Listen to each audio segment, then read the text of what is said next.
नमस्कार दोस्तों, आप सभी को मालूम है कि नया सिलेबस आ चुका है। सहकारिता उप अंकेक्षक के अंतर्गत 4 सब्जेक्ट अलग अलग, अकाउंटिंग, ऑडिटिंग, बिजनेस मैनेजमेंट वाला और एक इकोनॉमिक्स। इतना 4 अलग अलग सेगमेंट है। उसमें ऑडिट वाला पार्ट आज हम एमसीक्यूज करने जा रहे हैं। टॉप एमसीक्यूज देखेंगे, एक्सप्लेनेशन के साथ देखेंगे। ये यूट्यूब पे डल रहा है, इसको करते चलना। और हाँ, जो कोर्स में वो बच्चे चिंता मत किया कीजिए कि सर सब चीज़ यूट्यूब में डाल देंगे। यूट्यूब एक अलग प्लेटफॉर्म है, एप्लीकेशन एक अलग प्लेटफॉर्म है। आपका ऐप पर्याप्त है, आप जो पढ़ेंगे। यूट्यूब पे भी हेल्प ले लिया कीजिए, एक्स्ट्रा जो भी चीज़ चलता है यूट्यूब पे, ठीक है। तो उसके लिए चिंता आपको नहीं करना है। और मैं जो कोर्स है उनके लिए बता दूं, जो कोर्स वाले बच्चे देख रहे होंगे, 1 मई से मैं लाइव क्लास ले रहा हूँ, ठीक है। ये कोर्स के अंतर्गत सहकारिता उप अंकेक्षक, इस कोर्स के अंतर्गत मैं लाइव क्लास लूंगा, तो चिंता करने वाली भाई कोई बात नहीं है। और हाँ, केवल जो अकाउंट्स लिए हैं और अब इसमें स्विच करना चाह रहे हैं, तो थोड़ा डिफरेंस अमाउंट और एक्स्ट्रा जो प्रोसेसिंग चार्ज लगेगा बस वो फीस पे करके आप हेल्पलाइन नंबर पर बात कर लें। इसमें आप स्विच हो सकते हैं, ठीक है। तो इसमें सारे सब्जेक्ट्स मिलेंगे और इसमें केवल अकाउंट्स है, और वैसे अलग से अकाउंट्स, बिजनेस, ऐसे सारे सब्जेक्ट्स आपको मिल जाएंगे, ठीक। तो चलो, ऑडिट का ये क्वेश्चन है, देखते हैं, ठीक है। चलो, प्राइमरी ऑब्जेक्टिव ऑफ ऑडिटिंग। सबसे पहले ऑडिटिंग का बेसिक मैं को मतलब बताता हूँ। ऑडिटिंग मतलब क्या? बचपन में एकदम आसान भाषा समझेंगे ना, किसी को भी एकदम जटिल भाषा में नहीं समझेंगे, आसान भाषा में समझेंगे। बचपन में पापा 100 रुपए देते थे, बोलते थे जा आप सब्जी वगैरह लेके आ जाना, ठीक है, जाता था। और ये कि 80 रुपए का सब्जी खरीदता था, 20 रुपए बचा लेता था अपने जेब खर्चे, और बोल देता था कि 100 रुपए खर्च हो गए। मैं साहब 100 रुपए का ही देता था, 100 रुपए में ये गोभी आ गया, ये मिर्ची धनिया सब लेके आए, ठीक। अब पापा मेरे से पूछते थे पूरा 100 रुपए हो गया, तो बता क्या क्या हिसाब, तो बता दिया गोभी 20 रुपए किलो, बोले ये भाजी इतना रुपए, ये मिर्ची धनिया इतने, बोला ठीक है। लेकिन फिर मम्मी जांच पड़ताल करती थी, कैसे मैं काली गया हूँ तो 18 रुपए बोली से कैसे 20 रुपए। तो भाई मैं जो अकाउंटिंग बता रहा हूँ पापा को, जो हिसाब किताब बता रहा हूँ, अकाउंट्स मतलब क्या, हिसाब किताब, हिसाब किताब जो बता रहा हूँ वो सही है कि नहीं, कि कौन जांच कर रहा है? मम्मी जांच कर रही है। तो जो जांच करना है अकाउंटिंग का, उसी को क्या बोलते हैं? ऑडिटिंग बोलते हैं, एकदम साफ शब्दों में, ठीक है। जांच परख करना कि भाई सही खर्चा हुआ है कि नहीं हुआ है, सही तरीके से अकाउंट मेंटेन किए हो कि नहीं किए हो, कोई घपला तो नहीं किए हो, वही क्या कहलाता है? ऑडिटिंग कहलाता है। क्या कहलाता है? ऑडिटिंग कहलाता है। अब यहां पे पहला क्वेश्चन देखो, primary objective of auditing is. हो सकता है ऑडिटिंग में, ऑडिटिंग के बहुत सारे ऑब्जेक्टिव हो, लेकिन इसने क्या लिखा? प्राइमरी ऑब्जेक्टिव क्या है? Primary objective of auditing, auditing मतलब समझ के जांच करना किसका? जो रिकॉर्ड्स हैं, जो अकाउंटिंग हम में बुक्स वगैरह मेंटेन किए रिकॉर्ड है, उसका जांच करना। इसने बोला primary objective of accounting, audit का मुख्य उद्देश्य क्या है? तो ध्यान देना, ऑडिटिंग का मुख्य उद्देश्य है फाइनेंशियल स्टेटमेंट पर अपना ओपिनियन देना। और कैसा ओपिनियन? फाइनेंशियल स्टेटमेंट, जो भी वित्तीय विवरण बने हुए हैं, जितने भी अकाउंट्स है, रिकॉर्ड्स हैं, बैलेंस शीट है, प्रॉफिट लॉस है, सारा चीज, सब स्टेटमेंट, सब जो भी चीज है, उस पर अपना ओपिनियन। और कैसा ओपिनियन रहना चाहिए? ट्रू एंड फेयर, सही होना चाहिए, सही ओपिनियन, ऐसा नहीं कि गलत, अरे मेरा दोस्त कही तो है, क्या आ जाता है, गलती छुपा दी, ऐसे नहीं। ट्रू एंड फेयर ओपिनियन होना चाहिए फाइनेंशियल स्टेटमेंट पर, ठीक है। तो मुख्य उद्देश्य वही है, फाइनेंशियल स्टेटमेंट पर ओपिनियन देना, है ना। और कैसा रहे भैया? ट्रू रहे और फेयर व्यू रहना चाहिए। अब आपके मन में आएगा सर प्रिवेंशन ऑफ फ्रॉड, ये भी तो हो सकता है। जी बिल्कुल, बिल्कुल ये भी हो सकता है आंसर, लेकिन ये सेकेंडरी ऑब्जेक्टिव है, प्राइमरी ऑब्जेक्टिव नहीं है। प्राइमरी ऑब्जेक्टिव ये है कि जो फाइनेंशियल स्टेटमेंट है उसको चेक करना, वो फिर सही है गलत है, अपना ट्रू और फेयर व्यू देना। प्रिवेंशन ऑफ फ्रॉड ये सेकेंडरी ऑब्जेक्टिव है, उससे कुछ गलती पकड़ा गई तो फ्रॉड मालूम चल गया और समझ आए, ठीक है। चलिए, क्लियर है? ये देखो, आजकल इस टाइप के क्वेश्चन पूछे जा रहे हैं ना, तो मैं ऐसे भी सवाल लेके आया आपके लिए। बदलते ट्रेंड के हिसाब से हमको तैयारी करना है। और मैं बोलूंगा कि भैया 69 पोस्ट मत जाने दो भाई, जितने मेरे कॉमर्स वाले भाई बहन हैं, मत जाने दो ये पोस्ट, मत जाने दो ये अपॉर्चुनिटी। एक बार रगड़ के पढ़ लो, सब एक ही तराजू में तोले जा रहे भाई, इतना सब पूछ दिया ना, कोई भी कॉम एमकॉम में उतना डिटेल नहीं पढ़ा होगा, सब वही बताया निकिता विद्या पढ़ पढ़ के पास होने वाले हैं। और इसमें पूछा जाएगा एमसीक्यूज, तो उसके लिए आपको तैयार होना पड़ेगा, ठीक है। तो चलिए, सवाल ये असर्शन और रीजन है। देखो, इसको ऐसे देखना, जो पहली बार इस टाइप के क्वेश्चन देख रहे होंगे, ये पहला स्टेटमेंट है, दूसरा स्टेटमेंट। पहले तो ये जांचो कि ये दोनों सही है कि गलत है। Auditing starts where accounting ends.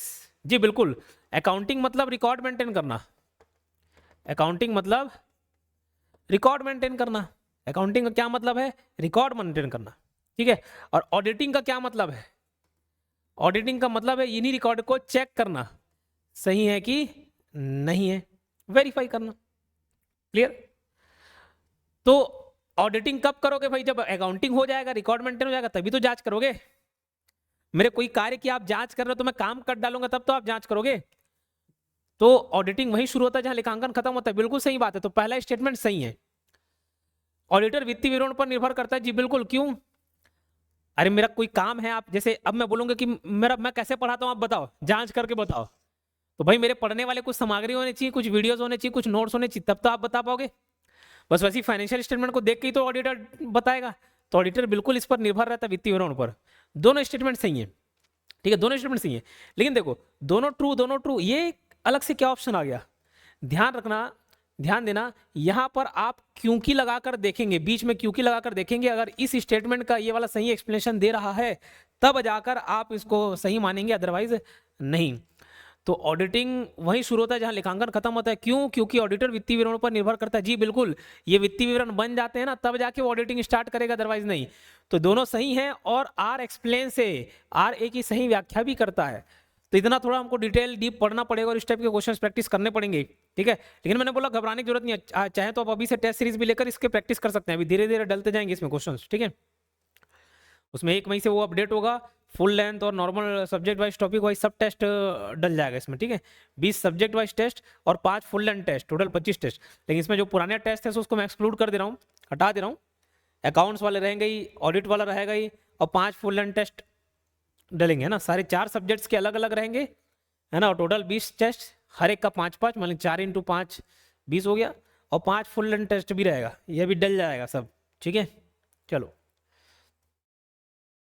Continuous audit is suitable for, देखो कंटिन्यूस ऑडिट मतलब लगातार ऑडिट, ऑडिट मतलब जांच करना, ऑडिट का एक शब्द मतलब समझ लो, ऑडिट मतलब क्या, जांच करना, जांच करना, चेक करना। लगातार ऑडिट बताओ, लगातार चेक करना किसके लिए, छोटे फर्म के लिए नहीं, स्मॉल फर्म्स के लिए ना साल में, ईयर एंड में एक बार ऑडिट कर देते हैं ना, वही काफी रहता है, साल में एक बार किए काफी है। लगातार ऑडिट किसके लिए लगता है, लार्ज फर्म, बड़े फर्म के लिए, ठीक है। बड़े फर्म्स के लिए लगातार एडिटिंग करना पड़ता है, एक साथ इकट्ठा करेंगे भैया इतना सारा डेटा हो जाएगा, सब चेक नहीं हो पाएगा, ठीक है। तो बड़े फर्म के लिए कंटिन्यूस ऑडिट लगता है, क्यों? क्योंकि ट्रांजैक्शन बहुत ज्यादा होता है, ट्रांजैक्शन बहुत ज्यादा होता है, रेगुलर चेकिंग हो नहीं पाता है, ठीक है। चलिए, इंटरनल कंट्रोल, इंटरनल कंट्रोल का क्या उद्देश्य है, देखो इंटरनल कंट्रोल मतलब भाई आप अंदर चेक कर रहे हैं तो उसका एक ही मतलब है कि भाई चोरी करने से रोकना, है ना। अरे पैसे ही कोई चुरा लिया, हिसाब किताब ही नहीं है, तो कोई भी एसेट का मिसयूज करना, चोरी करना, फ्रॉड करना, ये सबसे बचाने का काम है इंटरनल कंट्रोल, वही काम करता है। उससे हमारी क्या सुरक्षा होगी भाई, संपत्ति की तो सुरक्षा होगी, सेफ गार्डिंग एसेट, संपत्तियों की सुरक्षा, ये आंतरिक नियंत्रण का मुख्य उद्देश्य है। कोर्स पूरा बाइलिंगुअल चलेगा ना, जहाँ पे हिंदी इंग्लिश दोनों मिक्स पढ़ाऊंगा मैं, और जहाँ पे लगेगा कि केवल एक लैंग्वेज जरूरी है वहाँ पे एक लैंग्वेज पर भी हम बात करेंगे, ठीक। तो बाइलिंगुअल रहेगा, उतना चिंता करने की जरूरत नहीं, बस पढ़ते चलो आप, उस बाकी सब छोड़ दो, ठीक है। चलो, इंटरनल चेक, अभी हम लोग इंटरनल कंट्रोल पढ़े ना, इंटरनल कंट्रोल पढ़े, इसी इंटरनल कंट्रोल का एक भाग है, पार्ट ऑफ इंटरनल कंट्रोल क्या है, इंटरनल चेक, इंटरनल चेक।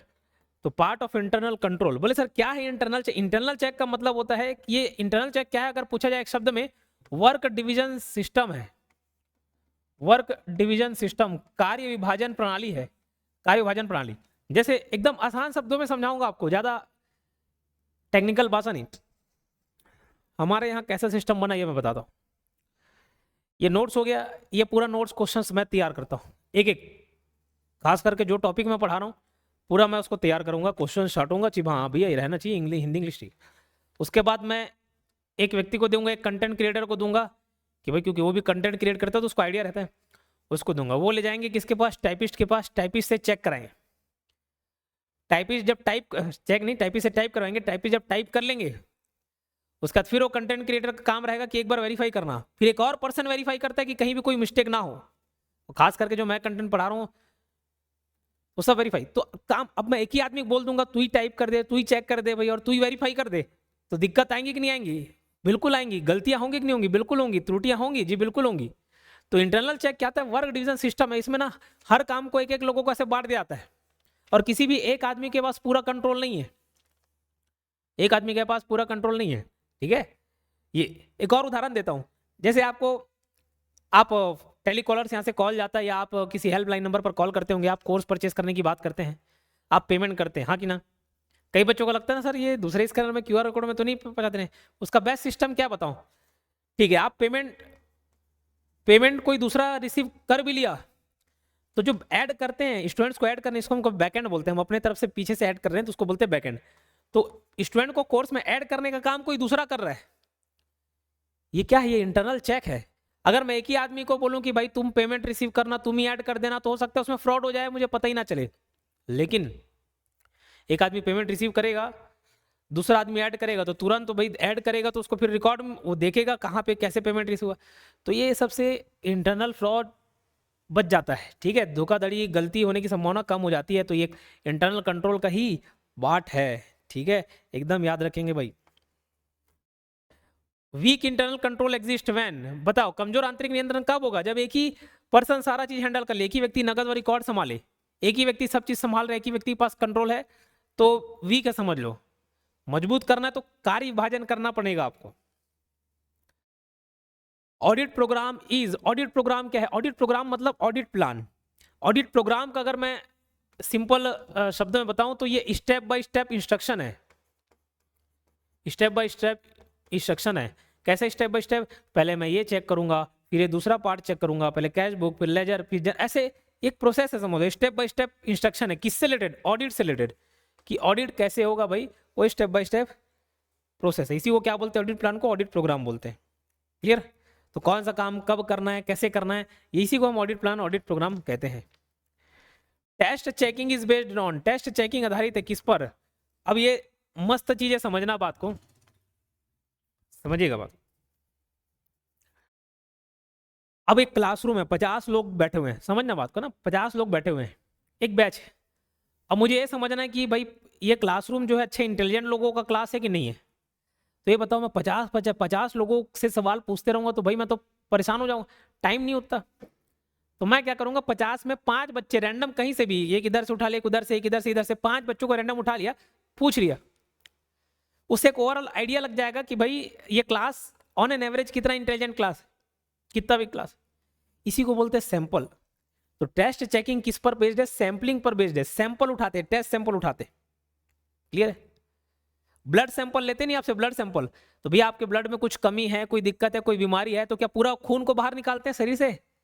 नहीं, थोड़ा सा ब्लड सैंपल लेते, इतू सा, बोले चेक करना, पूरा खून बाहर निकाला, बोले मर जाओगे। तो सैंपलिंग पर बेस्ड होता है टेस्ट चेक, ठीक है। तो कुछ नहीं, अगर इसको अब अकाउंटिंग के टर्म में देखें तो सारे एंट्रीज को चेक नहीं करना है, कुछ सैंपल चेक कर लेना बस। क्लियर है? Routine checking includes, routine checking मतलब क्या है? नियमित जांच, मतलब अरिथमेटिकल एक्यूरेसी, अंक गणितीय शुद्धता।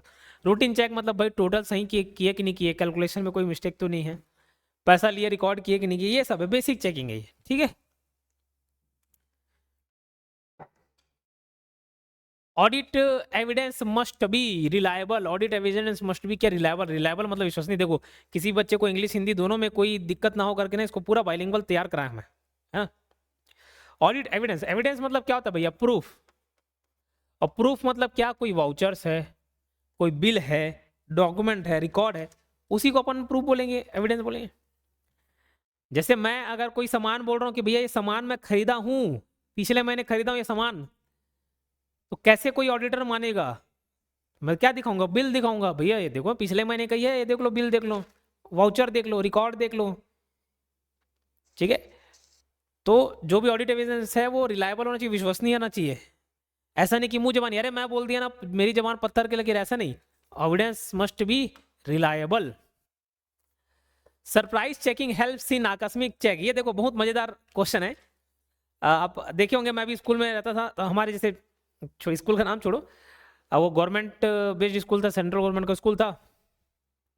अब बीच बीच में वहाँ इंस्पेक्शन के लिए आते थे कि साफ सफाई मेंटेन है कि नहीं, बच्चों को पूरा क्लीनलीनेस मिल रहा है कि नहीं मिल रहा है, प्रॉपर टेबल चेयर है कि नहीं, क्योंकि उसके लिए फंड आता है भाई, फंड एलोकेट हो रहा है, उसको प्रॉपर चेक करना है कि नहीं करना है। अब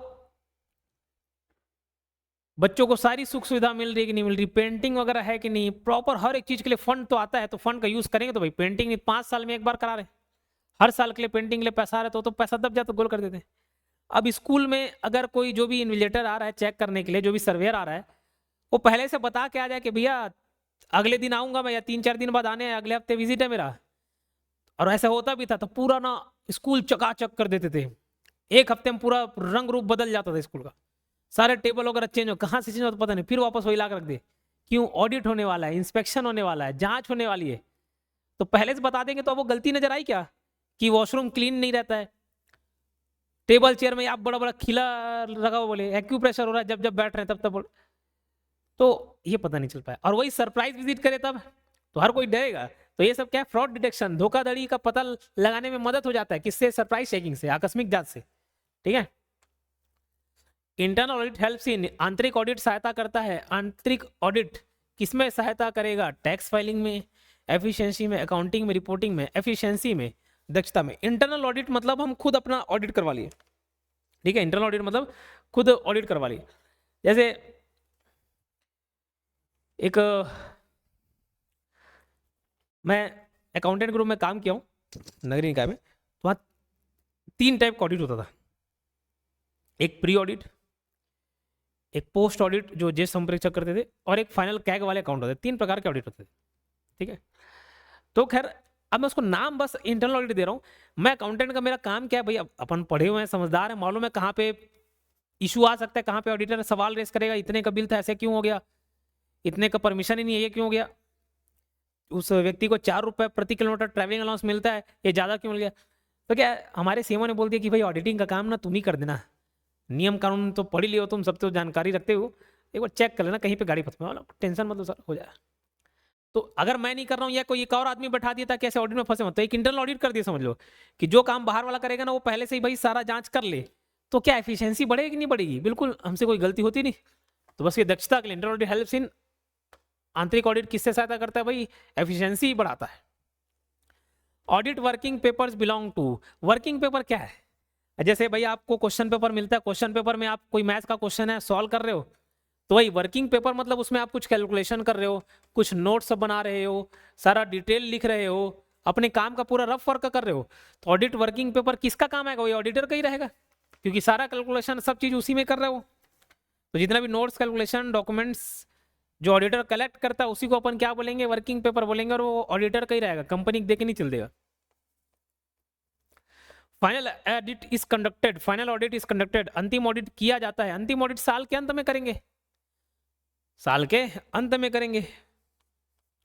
सैंपलिंग किस पर बेस्ड होता है? तो स्टैटिस्टिकल प्रिंसिपल, यानी कि कुछ मैथमेटिकल कैलकुलेशन है, मैथमेटिकल कैलकुलेशन उसके हिसाब से सैंपल उठा लिए, कोई रैंडम सिलेक्शन कर लिए। ठीक है, तो sampling is based on statistical principle, सांख्यिकी सिद्धांत पर। ऑडिट प्रोसीजर इंक्लूड्स, ऑडिट प्रक्रिया में क्या क्या शामिल है? तो मैं बता दूं, ऑडिट में ना ये लाइंस इसके सब प्रोसेस हैं, प्लानिंग करना, एग्जीक्यूशन करना, रिपोर्टिंग करना।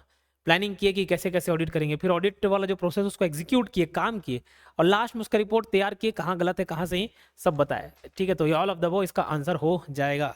17वां क्वेश्चन देखते हैं। Internal check works best when, अभी मैंने बताया इंटरनल चेक, इंटरनल कंट्रोल, ये सब बताया। इंटरनल चेक तो भाई एक ही आदमी को सब आप कंट्रोल दे के बैठोगे तो दिक्कत आएगी, एक ही आदमी को पूरा कंट्रोल नहीं देना।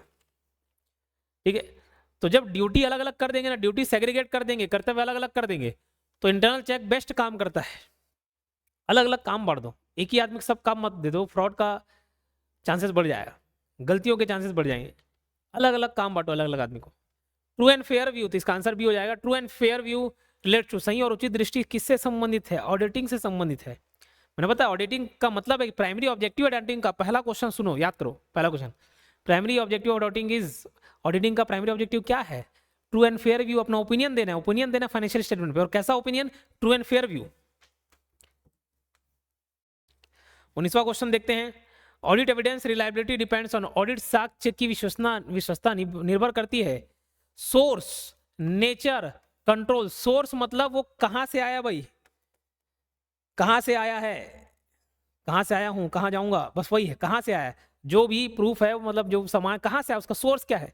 नेचर, नेचर मतलब वो एविडेंस कैसा है, किस प्रकार का है। और कंट्रोल मतलब इंटरनल सिस्टम कैसा है। तो ऑडिट एविडेंस ये सब की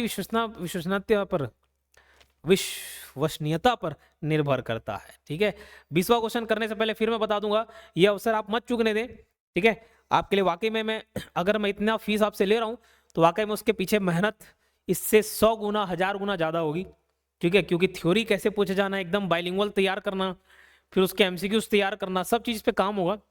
तो बिल्कुल आप इस पे, और किसी को लगता है सिर्फ अकाउंट्स का है या स्विच करना चाहता है, पहले से कोई अकाउंट्स परचेस कर लिया हो, इंडिविजुअल सब्जेक्ट भी अगर परचेस करना चाहते हैं इंडिविजुअल सब्जेक्ट भी अवेलेबल रहेगा, ठीक है। और अगर आप एक साथ परचेस करना चाहते हैं ये बेहतर रहेगा, ठीक है। टेस्ट सीरीज भी आप अभी से परचेस करें, ये 1 मई से पूरा अपडेट होना चालू हो जाएगा, है ना। 1 मई से अपडेट होगा और धीरे धीरे टाइम के साथ हफ्ते 2 हफ्ते में पूरा डल जाएगा अभी से, क्योंकि कोई करंट अफेयर वगैरह नहीं है, मुझे इंतजार करने की जरूरत नहीं कि लास्ट टाइम तक भाई खींचूं करंट अफेयर, अगर उतना इसमें पोर्शन नहीं है ना, तो पूरा ही डल जाएगा हफ्ते 2 हफ्ते में, ठीक है। चलिए 20वां क्वेश्चन आखिरी देख लेते हैं। ऑडिटर इंडिपेंडेंस मीन्स, ऑडिटर की स्वतंत्रता का अर्थ है, देखो यहाँ पर नो सैलरी, इसका तो नहीं, सैलरी या नॉमिनेशन तो अपन देंगे, है ना। ऑडिटर इंडिपेंडेंस है मतलब भाई किसी भी पूर्वाग्रह से ग्रस्त ना हो, फ्रीडम फ्रॉम बायस। जैसे एक माँ को क्या लगे कि उसका बच्चा सही है, एक माँ को ये लगता है कि उसका बच्चा हीरो है, वो भले राजपाल यादव टाइप का दिखता हो, राजपाल यादव भी बहुत अच्छे हैं, है ना, चलो नहीं देते एग्जाम्पल फिर कुछ बोलेंगे, भले वो कैसा भी दिखता हो, लेकिन उसको लगेगा सलमान खान है भाई, स्मार्ट दिख रहा है, ऋतिक रोशन है बोले, ठीक है। Auditor independence means freedom from bias. तो माँ को अपना बच्चा सब सही लगता है, उसको गलती नजर नहीं आती, क्यों, पूर्वाग्रह से ग्रसित है ना कि मेरा औलाद है भाई तो अच्छा होगा बोले। Auditor independence means freedom from bias, पूर्वाग्रह से मुक्त होना चाहिए तभी वो, नहीं तो क्या है, अरे मेरा ही दोस्त है ठीक किया होगा, अरे मेरा घर वाला है ठीक किया होगा, ये नहीं भाई, तुम निष्पक्ष रूप से जांच करो, तो ऑडिटर तभी इंडिपेंडेंट कहलाएगा, है ना। तो ये 20 क्वेश्चन थे, कैसा लगा ये बताते चलना, ये मेहनत आप मेरे साथ साथ करते चलिए, सिलेबस इतना वास्ट है, इतना वास्ट है सिलेबस बहुत, लेकिन अभी मेरे साथ 2 महीना मेहनत करो आप, ठीक है। हफ्ते 10 दिन बाद भी जुड़ जा रहे हो, लेकिन आज जुड़ के आज से चालू करें, पढ़ाई बहुत अच्छा है, लाइव क्लास 4 से 6 लूंगा, साथ साथ पढ़ते चलना, ठीक है। बहुत ज़्यादा समय नहीं, थोड़ा सा भी आप टाइम वेस्ट नहीं कर सकते, बहुत वास्ट सिलेबस है, ठीक। तो काम की चीज़ पढ़ो मेरे साथ साथ, और साथ साथ मेरे साथ एमसीक्यूज भी सॉल्व करने का है, थ्योरी एमसीक्यू, बस यही 2 चीज़ करना है आपको, ठीक है। चलिए मिलते हैं नेक्स्ट वीडियो में, धन्यवाद।